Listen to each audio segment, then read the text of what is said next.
Okay, welcome 3G to the next part of binomial theorem. Okay, I'm going to talk about the NCR that we are going to learn. We have already learned, but we're going to explore a little bit more into this very strange thing, the NCR. Okay, this N is the power, if you remember. Okay, and R stands for the position. Okay, so in the exams, this is the calculator mode. In the exams, you write it this way, NR. N again is the power of the expansion. R is the position. Now, if you remember clearly, just now we talked about the first position starts with 0. This is the 0th position. Okay, very strangely enough, is the first position. It's always 1. And N, which is also the power of the term itself, is the last position. And the last position is also always 1. Now, if you press your calculator, okay, 8C1, you get 8. You press 9C1, you get 9. If you press 100C1, you will get 100. So basically, NC1, you will also get N. So that's our observation. And there's a mistake here. This is not R. This is N minus 1. Can you change it? And because of the symmetry, this is also N. Now, if you don't understand, it's okay because I'm just introducing this term to you, making you more familiar with it. It will not be actually tested in the examination. Okay, and also because of the symmetry, this one and this one, they are the same. NR and N is equals to N minus R. Okay, this is because of symmetry. Okay, let me scroll up. I show you. Because of symmetry, it will be the same. See, this one and this one is the same. It's because of symmetry, the binomial coefficient. So don't worry too much about it. If you still don't understand, it will not be tested. It's fine. Okay. Now, formula for NR. There's a lot of numbers here. Let me simplify it for you in the example below. Example number 2. Evaluate without using a calculator. Now, we all know 8-3 on the calculator is 8C3. But we are not going to use the calculator today. I'm going to teach you how to calculate this without using a calculator. It is actually really simple. Now, if you see this number 3, it's actually a fraction. If you see this number 3, it's actually 3 times 2 times 1. It just goes down like 3, 2, 1. Okay, without the 0, it just goes down. And because there's only three numbers at the bottom, at the top there's also only 3 numbers, also count down. 8, 7, 6. Okay, don't believe me, you press the calculator. It divide by 3 times 2 is 6. I'm going to cancel this off. 8 times 7 is 56. Now, if you don't believe me, you can just try pressing in your calculator 8C3 and see if you get 56, which you will get. Next example, 6, 4. Again, I do the denominator first. The 4 is 4, 3, 2, 1. Yeah, you need to reach 1 at the denominator. And because there's 4 below, there's also 4 on top. 6, 5, 4, 3. 1, 2, 3, 4. If you press your calculator, this 4, this 3, you can cancel. This 2, you can cancel. This 3, you get 15. Try on your calculator. 6C4. You get the same answer. Of course, in exams, you can just use your calculator. But again, like what I said, I'm introducing this to you. Now, how about 15, 13? You'll be wondering, wow, a lot, huh? But actually, it's not. See, 13 is 13 times 12, 11, 10, 9, 8, 7, 6, 5, 4, 3, 2, 1. Correct? Now, if you see 15, you go 15, 14, 13, 12, 11, 10, 9, 8, 7, 6, 5, 4, 3, 2. You don't go all the way to 1 because you only 13 times, right? So you will be left with 2. Right? Yes, 1, 2, 3, 4, 5, 6, 7, 8, 9. Yeah. No, you'll be left with 3. Because the last 2 terms is 2 and 1, which you don't count in. Okay, but you can cancel from 13 to 3. Okay, let me amend this. 11, times 3 times 2 times 1. You can cancel all the way from 13 to 3, 13 to 3, leaving only 15 times 14 over 2 times 1. 7, 105. Okay, don't believe me? Try. 15C13. You will get 105 on your calculator. Again, this is just to introduce you to this concept. Using this concept, we are able to do example number 3. Not a common question in the O levels, but it did appear before, so we still need to learn. Okay, I would say this is like one of the exam questions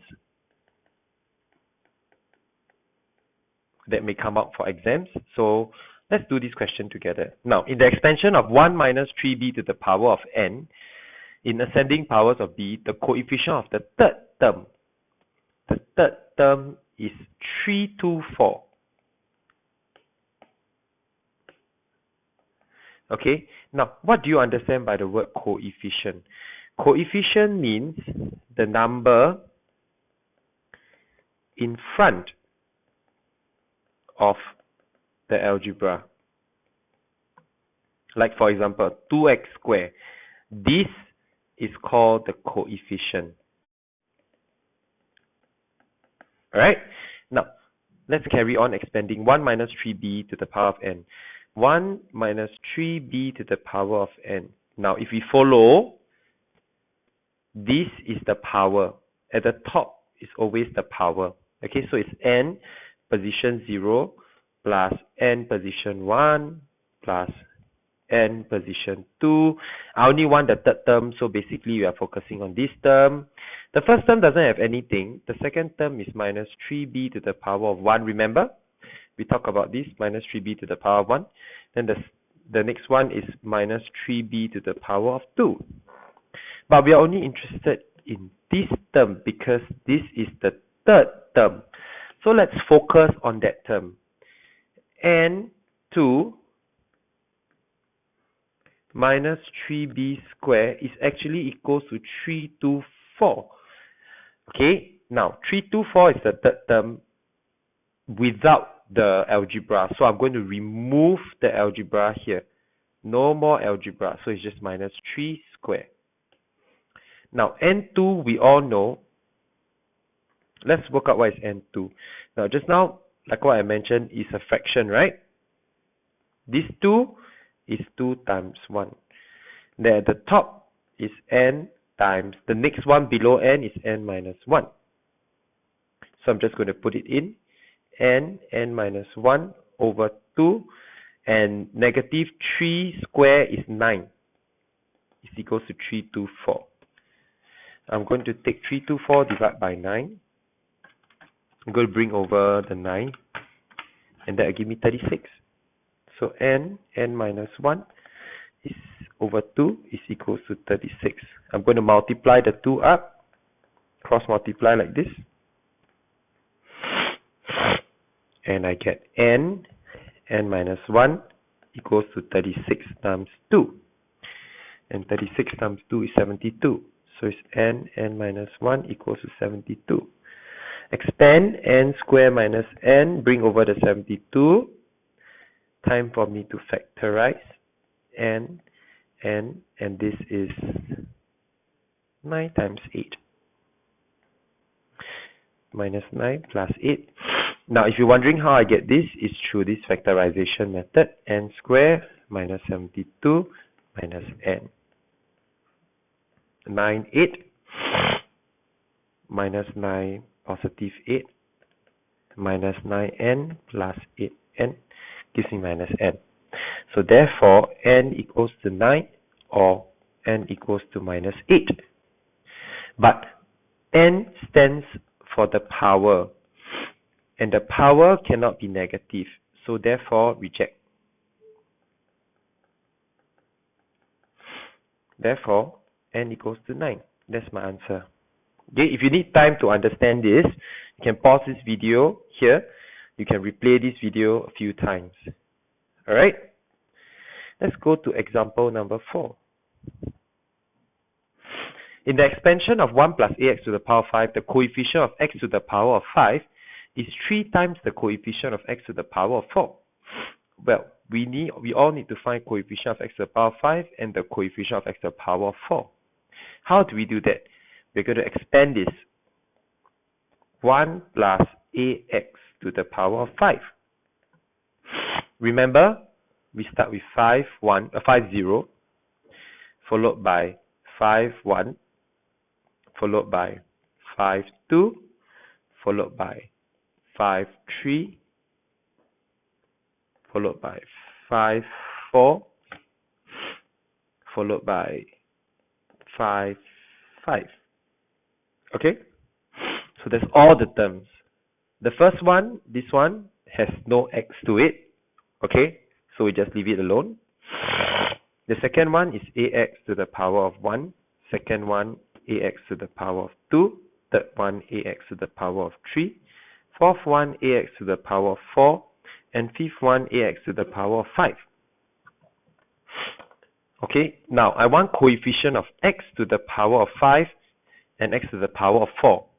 If you notice, this is the one that is x to the power of 5. And this, oh, I'm so sorry, my power 4 must be outside the bracket and my power 5 must be outside the bracket. Power 4 must be outside bracket, power 5 must be outside. This is power 5, x power 5, and this will give me x power 4. Okay, I'm not interested in the rest. Again, I'm not interested in the rest. So, I'm going to write coefficient. Remember, coefficient is just a number in front of the algebra without the x. Coefficient of x to the power of 5 is this. It's 5, 5. I'm not going to write x because I only want the coefficient. Leave the x out of the picture. A to the power of 5. That is the coefficient of x to the power of 5. If you press your calculator, that will give you 1a to the power of 5. Let's talk about the coefficient of x to the power of 4. That would be 5, 4. I don't write in the x because it's just a coefficient, power 4. If I have to work out what is 5, 4, that will give me 5. 5a to the power of 4. And they said that coefficient of x5 is 3 times the coefficient of x to the power of 4, which means this is 3 times bigger than this. Correct? If it's 3 times bigger, means 1a to the power of 5 over 3 is equals to 5a4. Multiply across, a to the power of 5 is 15a to the power of 4. A to the power of 4 bring across is a to the power of 5 over a to the power of 4 equals to 15. A is 15. That's the answer for A. And I'm correct. For n equals to 9, I'm also correct because that's the answer. Okay, so that is just example 3 and example 4. Now, try to do this question on your own now that I've teach. If you don't know, refer back to this question again. Now, page number 6 is something extra for you to learn. There's an alternative formula for this, which you will learn in junior college. It's called factorial. Okay, so you see this exclamation mark is actually factorial. Basically, it's saying that 5 times 4 times 3 times 2 times 1 is 5 factorial. It's actually an exclamation mark. Okay, so if I have 7 times, if I go all the way from 7, 7, 6, 5, 4, 3, 2, 1 is 7 factorial. This is factorial. Will it be tested in the exams? No, it would not be. But you still need to fill in your notes. And I'm only introducing this word to you. Basically, when you see n, okay, so this is the formula. okay, which you do not need to know. Okay, you do not need to know. Okay, so it's just factorial. So basically this, like what we learned just now, this is 5 times 4 times 3 times 2 times 1. And at the top follow, there is only 5. So 9, 8, 7, 6, 5. Right, just follow. The alternative formula will be 9 factorial over 5 factorial times 4 factorial. Same for this. The alternative formula will be 16 factorial over 7 factorial times 9 factorial. Basically, this plus this number must give you this number. Okay, I repeat, like 5 plus 4 must give you 9. That's the alternative formula. 7 plus 9 gives you 16. Okay, so this will not be tested in the exam, so I don't want to focus too much on it.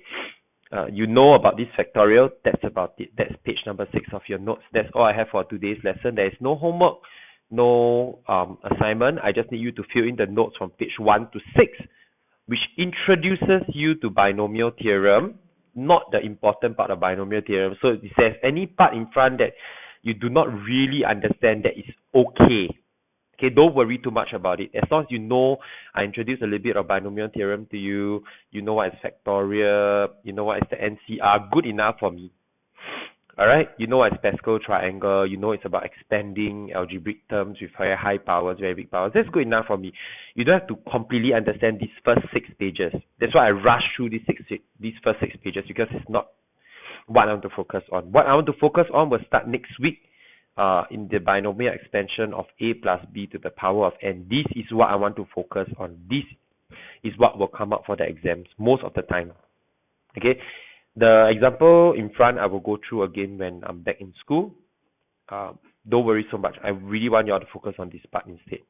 Alright, so that's all I have for you for today's lesson. Upload your notes page 1 to 6 after you fill it in onto OneNote.